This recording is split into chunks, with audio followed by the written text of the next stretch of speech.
You're listening to the Smash Bros. Cast, episode 57. I'm your host, N64 Josh. My co-host and sparring partner is Nightcrawler. What's up, dude? Hey, how's it going? It is going well. It is going well. We have a very, very special guest, Max Ketchum. What is up, my guy? Yo, what's good, guys? Thank you for having me. And if you're watching, thanks for tuning in. Of course, I've got the chat open as well. So if you guys want to ask me some questions, we could go over them at the end or whenever there's time. Awesome. Very cool. Very cool. Well, hey, guys, before we jump into this thing, if you want to get yourself a free book from Audible, go to audibletrial.com/SBC. Pick up something awesome like Blood, Sweat, and Pixels. The chair I'm sitting in from OP Seat. Go to n64josh.com/OP Seat. You automatically save $10 at checkout. I love these chairs. Go check them out. With that, we are going to jump right into our interview with Max. Here we go. Nice. I got some intro music and everything.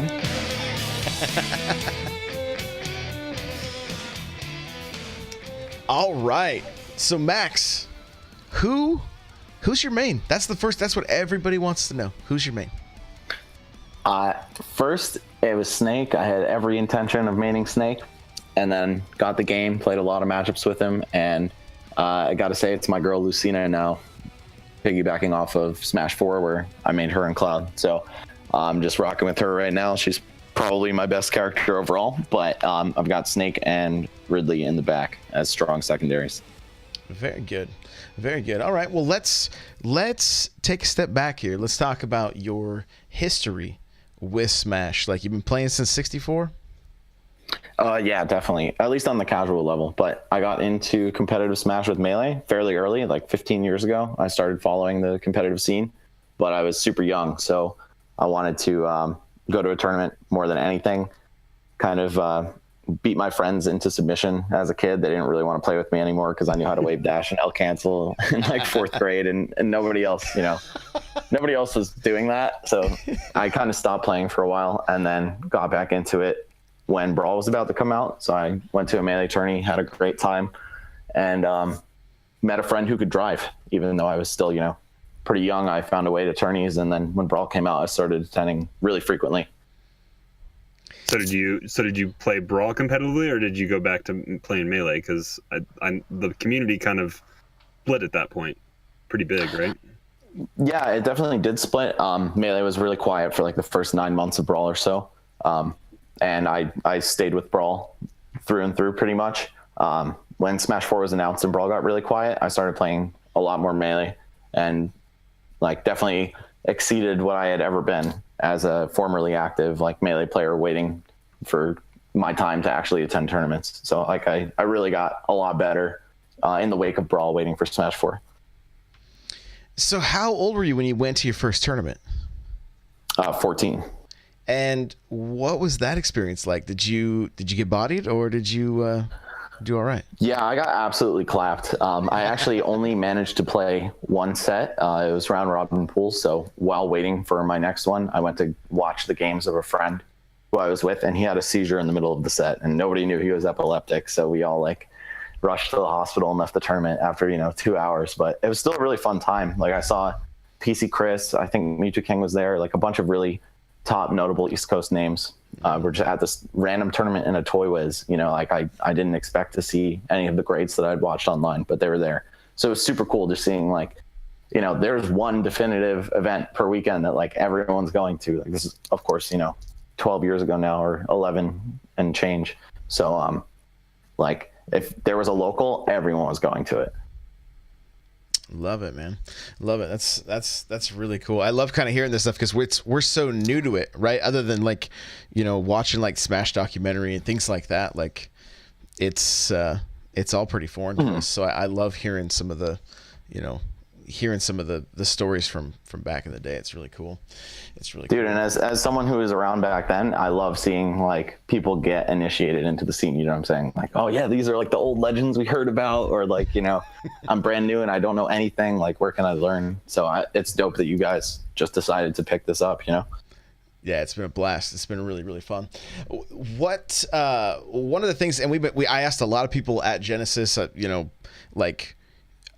I have people coming into my streams and stuff, and they say, "Oh, I know there's locals near me, but I'm too intimidated to go. Like, And everybody says you just got to go, right? Like, is there any words of wisdom for people that are on the fence about going to their first tournament? Well, first of all, I would definitely echo the advice that you were given or that you were hearing other people get. Like, you definitely just have to show up. It's unlike anything you would imagine, you just see a bunch of people, who enjoy the same thing you do, who are there for the same reasons you are, whether they're really good at the game or brand new or anything. Everyone's super chill. Like, the good players are invested in getting other people to be good, or at least to keep coming, and other new people are looking to connect with people on their level too. So there's no reason to be shy. Everyone is going to get bodied at their first event, or, you won't immediately become like some household name from showing up. Right. And I think people kind of have the wrong expectations. Sometimes they're like, oh, I got to get ready for the tournament. It's like, no, you got to go to the tournament so you can get ready for the next big tournament. Or not even that, just so you could start preparing, right? Like, if Genesis 6 is the first event you see available to you to go to, like, don't get scared by the 2,100 entrants. Just go, because that's 2,100 people you get to play and learn from. Absolutely. We learned a lot. So honestly, I have been to one local, and then I went to pre-Genesis or whatever, and then I went to Genesis 6. So so you ramped up real fast. So, but you did win a set. Yeah. Hey, let's go, man. Even at my first local, I won my first set in losers. So it was fun. It was fun. There you go. But it is intimidating, right? I mean, you feel like the new kid at school, What was unique for me, and I talked about in here, is I actually got to take my 15-year-old son with me, and we both went. Oh, that's really cool. That is awesome. That was a lot of fun. He didn't have the guy he played against wasn't super friendly, but most of the other people there were, So, you'll get the bad apples, right? Like, for sure. Some people, maybe if they don't even intend to be mean, they're just like so unaware of themselves that they're not sure if they're coming off rude or not. But gamers are always their own breed, right? We've got all kinds of people, and either way, like, you'll find, of course, the vast majority of people are really friendly. Yeah, absolutely. And what was really cool for me is actually seeing a few of the people I met at my local at Genesis.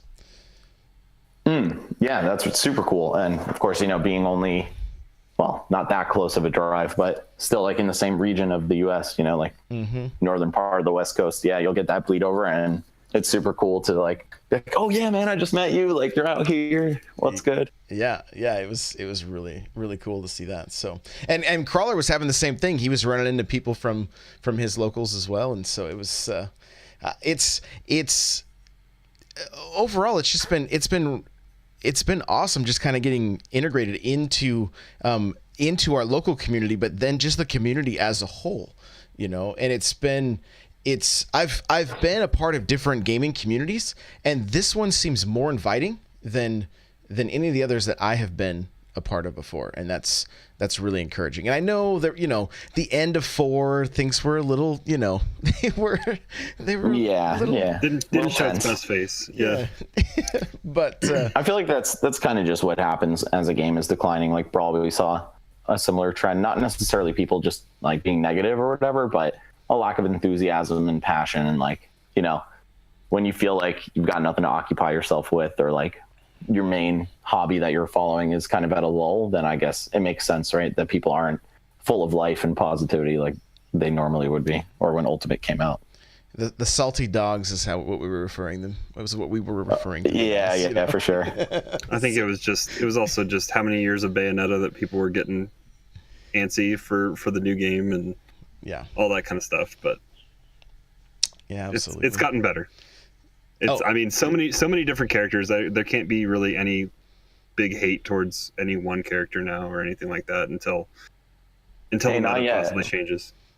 Yeah, exactly. We thought the same about Smash 4, right? Like 58 characters. There's no way only one is going to stick out. And before Bayo came out, there was a lot of argument about who the true best character was. So Joker's going to break the game then. Yeah, exactly. Or whoever, the final DLC character is fighter number 100. Oh man. So Max, tell us what you do now in the Smash scene. So I do a little bit of everything. I started off as a competitor, as I'm sure almost every single person that's watching or will watch this can relate to. Just because you don't really have much of a reason to go to a Smash tournament other than wanting to play in it. But then very quickly over the years, I decided man, I love doing this. I want to help other people do it and provide the opportunity for them to do it. So I started hosting tournaments out of my house, my mom's house as a young kid. So she was like, what do you mean you want to have 50 strangers come over on a Saturday? I was like, Mom, trust me, let's do it. And she was down. So I got to give big ups to my mom and just my family for being very supportive of it.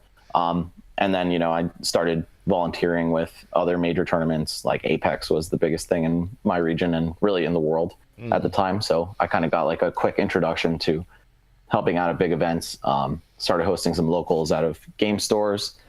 And also around the same time I started having people come to my house to do tournaments. I went to an event that had a stream for the first time, and no other events were doing this. It was on Ustream.tv, super primitive.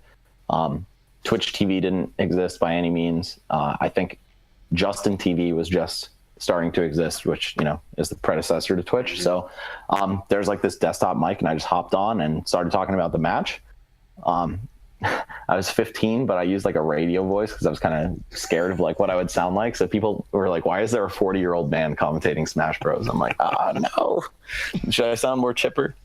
But yeah, I really liked commentary, even just in that super rudimentary form. So I started to pursue it more as other events had it. And then that's become really the other cornerstone of what I do in Smash. So compete, organize, commentate. And yeah, man, I'm doing events from the collegiate circuit, which spans the US and Canada, to a major tournament series called Let's Make Moves. We're going to be doing it quarterly, if all goes well, which is looking good. And then, I've hosted other stuff a monthly series called Smash Attack with my boy Dakota the Rapture, who I just moved in with. So shout outs to Dak. I know he's not watching now because he's fiending Smash in his room. And I've also done some cool invitational events called Players Ball, where I get all the top players in a given region to dress in their Sunday best and play for $50 a head. So that's a really fun, unique event that I like to throw. And there's definitely going to be another one or a couple more of those coming up soon. Oh, that's great.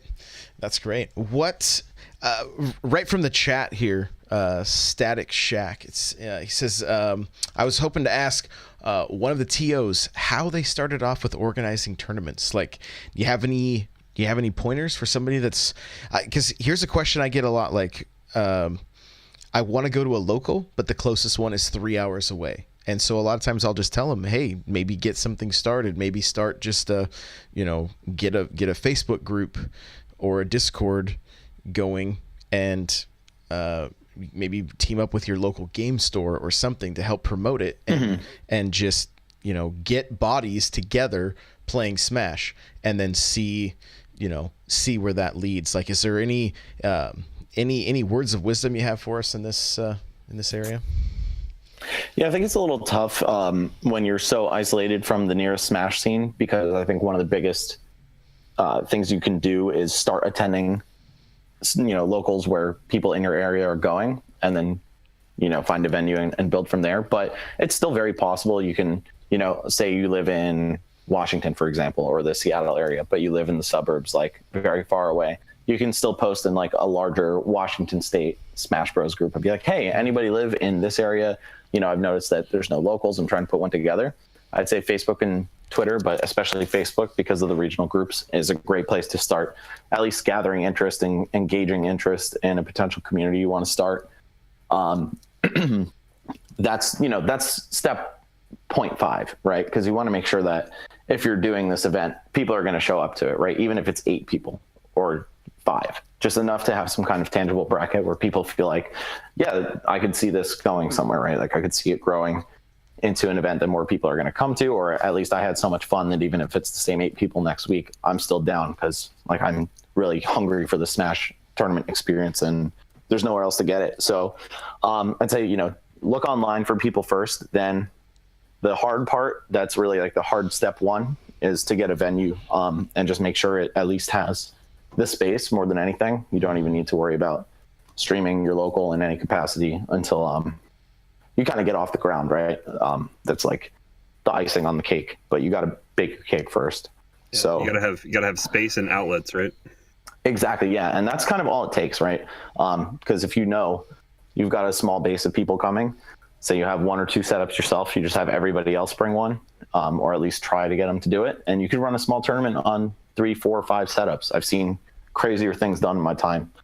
But yeah, I think really the key here is to find people in some capacity, right? Whether it's you have your group of friends, and that's half of who's going to come to the tournament, and the other half is random people you found online.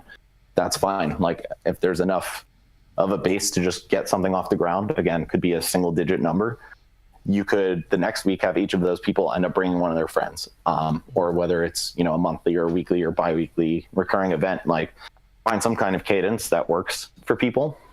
Say you like randomly live in a region where everyone works 9 to 5 and they're burnt out, every Wednesday. So maybe do it every other Wednesday or run it on a weekend every month. But yeah, as long as you have a place and you have some people interested, you could really get something off the ground. It's all like word of mouth at the beginning, especially if you live somewhere isolated. I think it's really like, the audience I'm speaking to when I'm giving this advice, like people who live 3 hours away from the big local scenes. Mm-hmm. No, I like what you said. I really like that advice of like just getting involved with like maybe your state's Discord, and then just saying, hey, this is like what's nice, like the Washington Discord. I went in and said, I'm in like, northern Western Washington, right? Like that's and that puts me in a group. I can see the other people in that group. And right. Maybe I could DM them or, at them and just say, hey, this is where I'm at. Where are you guys at? Can we get together for friendlies, whatever, like. And, yeah, because in your state especially, there's like kind of 2 scenes. There's Eastern Washington and Western Washington. Correct. So yeah, it's kind of split big time. But it's good that there's a general place for all of them kind of to come together. But one of Shaq's other questions here is that he is like one person that kind of is constantly winning the tournaments, and I would say that's the point in having the tournaments, is to kind of raise the bar of everybody playing there. And if you get that practice against better players, then everyone's level can kind of come up. And it's the beauty about locals is once some setups are free, is get those friendlies going and just play as many people and many different characters that you can, and get that experience so that you have it moving forward for the next time that you get together. If it's every 2 weeks, if it's monthly, if it's every week, great. But just that experience is what's going to make you better. Yeah, and I think there's like a slight obligation to some of the better players in at least very small, like burgeoning scenes that are just starting to get their foothold, to actually play the other people and not make them feel like, I'm so hard to access, right? Like you can only play me in my winner's bracket set on my easy run to first, like, or else you're never going to get, yeah. And like, nobody's like that, with few exceptions, but most people will be down to just run a set, even if they're the best player at your local and you're the worst. Especially because I feel like there needs to be this, like, we're all in this together type of mentality in smaller regions, because you are, right? Like you only have each other if you're the only 8 people going to a local. So just to make that person worth playing more, give them the practice, they'll get better, and then they'll challenge you more the next time you get a chance to fight them. So good players want you to keep coming back, so you put your $5 in the pot too. Exactly. Yeah, there's so much incentive for a good player to play a weak player that I don't think it's something that many scenes will have to worry about. That said, if there is someone who's kind of like being a jerk and just coming in, collecting the cash and dipping, like, I mean, there's nothing wrong with that as long as they're like friendly about it. But I think you'll find that most people would be down to just kind of share the wealth of knowledge. Another question from the chat here. It says, what do TOs keep in mind when making a legal stage list, and how does that reflect the currently played stages?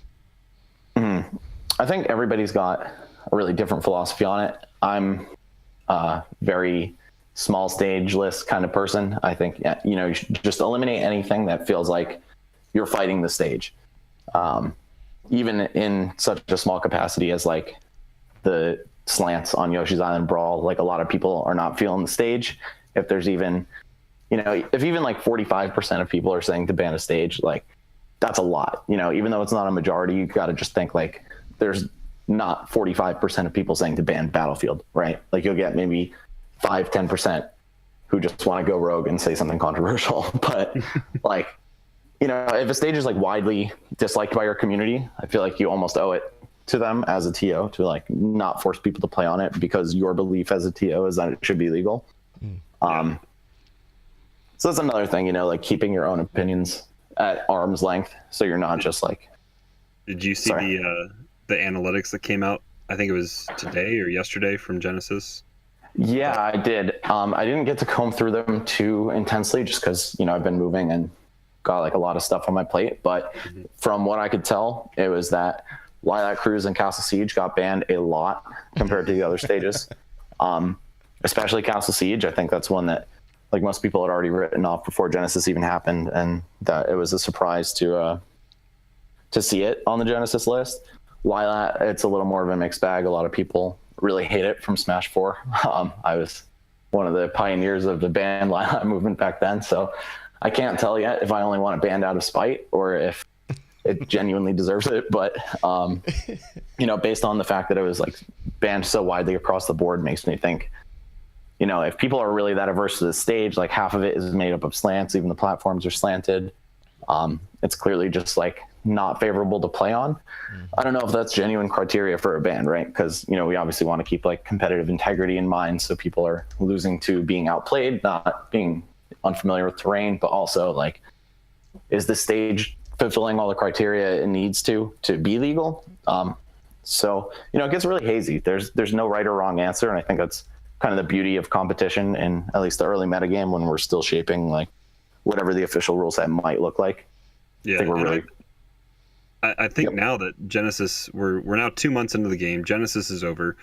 I think we've gotten a good feel for stages, and I think most local TOs were kind of using the Genesis rule set for the last month that it's been out.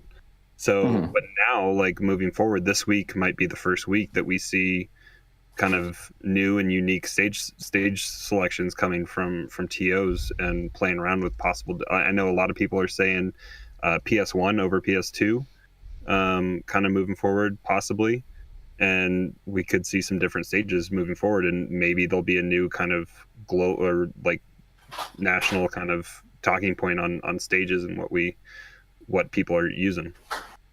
Yeah, for sure. I'm very confident that like, all these other regions and tournaments running the Genesis list was kind of to prepare their players that intended to travel over there, more than to be like, all right, this is the end all be all of rule sets and this is what we're rolling with.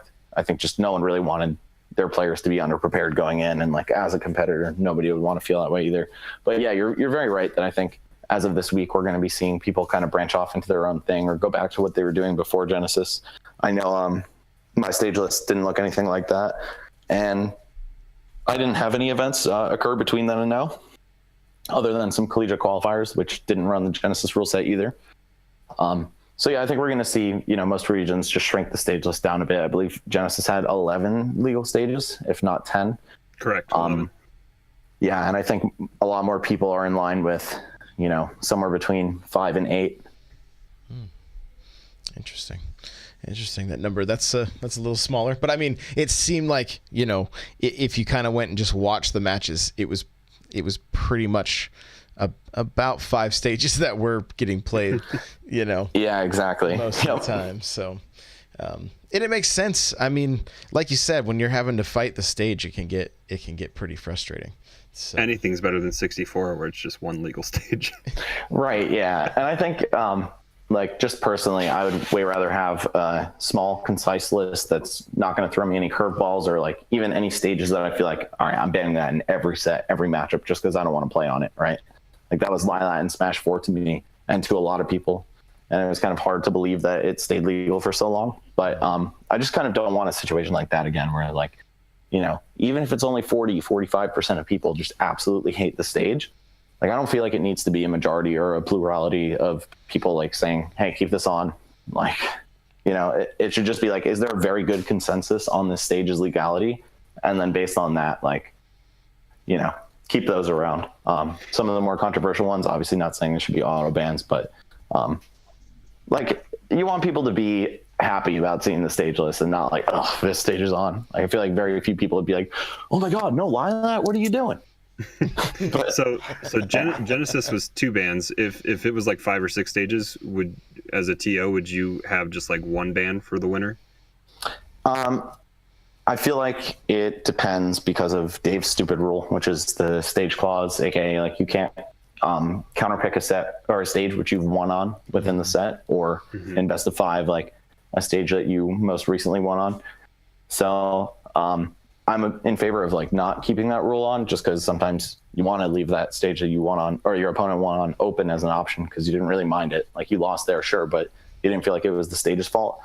So you don't want to like auto ban. It kind of takes control away from the players. So I could see 2 bans still working with 5 or 6 stages, just because that kind of is like a pseudo ban anyway that's existed in the rule set. But yeah, I don't know. Like, for reference, my stage list is 7, and we did 2 bans, no Dave's stupid rule. So I want to be cognizant of your time here, but oh, dude, I'm good, man. I'm chilling. Okay, right on. We want to talk a little bit about Genesis as a whole. Like, this is the first major with Ultimate. How did you think it went overall? It was pretty great. I'd say there were like no hiccups with the event overall. At least nothing that really stuck out to me. There could have been some stuff that flew under the radar, but the tournament ran very much according to schedule, other than Sunday, which, 64 and Rivals of Aether kind of kept Ultimate finals back and Melee finals from happening. Yeah. So that's kind of a bummer, but not the end of the world. Obviously everyone lived, and if they really needed to, they could catch the VODs. But that doesn't even have much to do with the actual TOing of the event, right? Like, they ran the brackets very well and very quickly. A lot of setups, 24-hour venue. It was pretty much like an organizational dream, I'd say. Again, with that one small blemish of the Sunday schedule being kept back. The amount of again, this is we're new to this, but like, that was something to behold. That many setups. It really was. Yeah. Genesis has a great track record, right? Like, pretty much the only, like, in 2017 there was a whole like 0.9 thing where the rules got changed without somebody knowing, and it got in the way of a couple matches. But like, again, not something the TOs did wrong. Like, they didn't go set that and be like, oops, haha. It was just an honest mistake.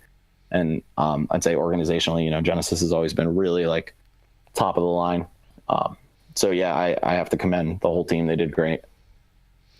It looked like Sunday, I think Twitch hit around like 150,000. 162. I think it capped out at 162 during Melee top 8. But that was,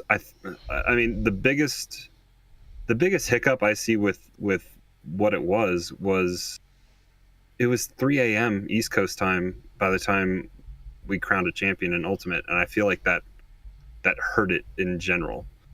But it did great things for Twitch. Like I said, I think it was 132. I think when top like grand finals was going down, that's still really high. But I feel like they could have set it up to be a little bit stronger showing. I think they probably could have. What was it? Is Evo 2017? Is that the record or something like that for Smash? But of concurrent viewers, but they came close. Yeah, they definitely did really well, and I agree that of course it could have peaked out higher if like the East Coast and Europe could have reasonably watched. But yeah, for sure that was like the biggest weakness of the event. But man, I honestly am hard pressed to think of anything else that was done wrong. There were some issues with the side stream for Ultimate, but again, not like the end of the world. It didn't impact any of the attendees' experience either, other than like maybe the players if their match was kind of spotty on stream. But they local recorded everything, so it's still good to go. You'll get the YouTube upload you deserve.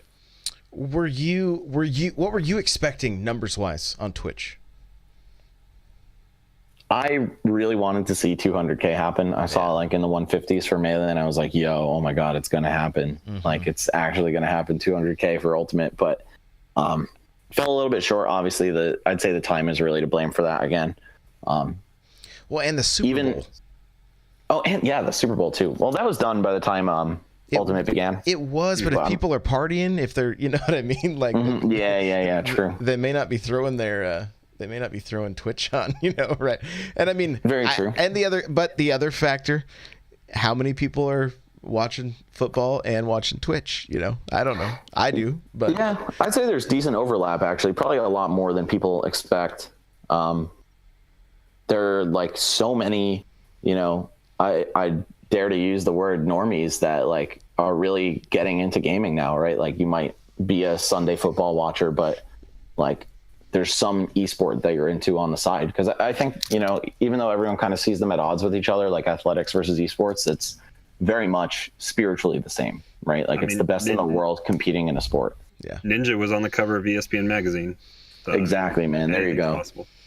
Yeah, there you go. It's wild. It's wild. This is going to be a huge year for esports. I think it's going to be crazy. And I mean, yeah, one after the next, man, keeps coming. Yeah. It's really amazing. And I mean, one of the things, just as a fan of Nintendo, like I wanted to see a game from them that registered like in the top 10 directory on Twitch, and it was number 1 on Sunday. Yeah, exactly. And so that was really good to see. And it's still not sitting quite as high as I would like to see it, like week in and week out. But you know, Zero and Nairo, those guys are pulling some really, really good numbers, and I hope that continues. And it seems like there's so many tournaments, like just every weekend there's gonna be something else on Twitch, and those that they really do seem to bring the numbers. And I hope, I mean, you would know this probably better than anybody, like, is there more planned than normal? I mean, I know Melee has gone consistent for many, many years, but like are Smash 4, they kept things going for most of the lifespan, right? I mean, a lot of I'd say all of it, honestly. A lot of the major events. So are there any new ones popping up since Ultimate is here and it's selling so well and that kind of stuff? Or is it too early to tell yet? That's a great question, because we've kind of gone through this cycle of we need more events to like, oh my God, there's too many events. We got to cut them down and find some way, like as a community, to balance out who's taking events on what weekend, right? Because you don't want to split viewership for a game like this where there's, you know, like minimal corporate backing and stuff. You want people to say, all right, this weekend, this event's happening. We need to make sure like all eyes are on this, because it's better for us as a community that way, rather than, you know, top players flying to different places and people having to like multi-Twitch 2 different events. Obviously there's still going to be overlap, right? But like there's this calendar system that the folks at Smash GG and Twitch have put together. Basically, you like hit up the managers of the calendar well in advance, you book your date, and then like, you know, if there's already a premiere event on that same day, you don't want to go ahead and do that, right? Like you'd be almost splitting the attention of the community, I'd say. So right now, I'd say the number of events is probably going to stay relatively similar in terms of premiere stuff. In terms of monthlies, like regionals, anything that's not a Genesis or a Big House or a Frostbite or some, you know, anything like that, you're probably going to see those at the same frequency, but the smaller events are going to go through the roof. Like we've already seen that, you know, so many locals getting revived or people just starting their own locals. You have such a dense player base now that if you're an hour away from a tournament, you might even just want to start one of your own in your hometown, and then you'd get a decent amount of players there too, right? Like obviously, you know, there's still the problem of like fragmenting your local community, just like that exists on the greatest scale of splitting viewership and attendance. But, you know, for the most part, like if it's not one of those big weekends and you just want to go something, you know, especially weekday events, I feel like they're going to be popping up left and right. They already have been popping up left and right. And the community already had really great infrastructure coming out of like the late phases of Smash 4. Melee, of course, is perennial. You know, it doesn't change with the wind at all. You're still going to have your Melee locals. They're still going to be pretty big. And yeah, man, I think Smash is in a really good place. But yeah, like at the highest level, I think we're going to stay relatively within the same parameters. I got you. So to kind of wrap this thing up, are there any other resources, anything like that you you can recommend for people just wanting to make sure they stay like up to date? I'm even kind of asking for myself. Like we try to cover all the tournaments, right? But like do you recommend like, hey, go to this website over this one to where, is it Reddit? Is it like, because we're trying to Smash.gg's got tons. And maybe that's the best one, but I know, like, just based on some of the comments and stuff that I've seen, like some people view they watch these tournaments and stuff as if they are like a major sporting event, right? And yeah, for sure. So one thing I want to make sure that we do a good job as a show is really cover these events even more in depth than just talking about the winners and that kind of stuff, which is typically what we do. So what's the best resource just to stay up to date with all the different tournaments? Because I know they're not every weekend, but we got one in 2 Frostbites in like 3 weeks basically. Yeah. Right. It's in 2.5 weeks. Yeah, it's coming up close. Yeah, I'd say honestly, like one of the biggest weaknesses of the Smash community is that we don't have some kind of central hub. Back in the older days, we had Smash boards being very heavily populated. There's All's Brawl for Brawl and even Melee players. It was just like a social forum, kind of think like Facebook, but with like a more elaborate profile system, and you could like post blogs that people can comment on and stuff. So that was like back in the day, you knew you were going to All's Brawl or you were going to Smash boards, right? Like All's Brawl is this weird Smash UG Facebook fusion. That's the best way I could put it. Cool. But anyway, nowadays I'd say Twitter is really the best resource, like by far. And that's like kind of a weak answer, I know, because I know you guys are on Twitter and like you probably follow like a good deal of community figures from a wide array of regions. But that's really where you're going to find it, just because, I think it's got to do with like the changing of the times. People don't have the desire to sit on a forum and write up a long post. It's all just like, hey, my friends are on here, we're talking about Smash, and it just blossomed to kind of be like this all-encompassing conversation, right? And that's what Twitter is good for, is like you don't have to be part of the conversation to get involved with the conversation. Other than that, like, yeah, if you want to look at tournament listings, Smash GG is good. The way that the tournaments are listed isn't like necessarily the most conducive to like finding stuff you didn't already know about, but you could do that, I suppose. But yeah, man, really like Twitter, regional discords, trying to think like what other great things I would point out, but it sounds to me like maybe I need to put a page on my site that's just all of the major tournaments, like get these things set. That wouldn't hurt, man. And then sure, link to all the different Twitch streams that are going to be hosting these, so that it's just basically readily available. So, and it'll take me some work, but like I said, for us, we want to make sure that we can cover these things well, because there was like 1 week that it was like, hey, did we even cover?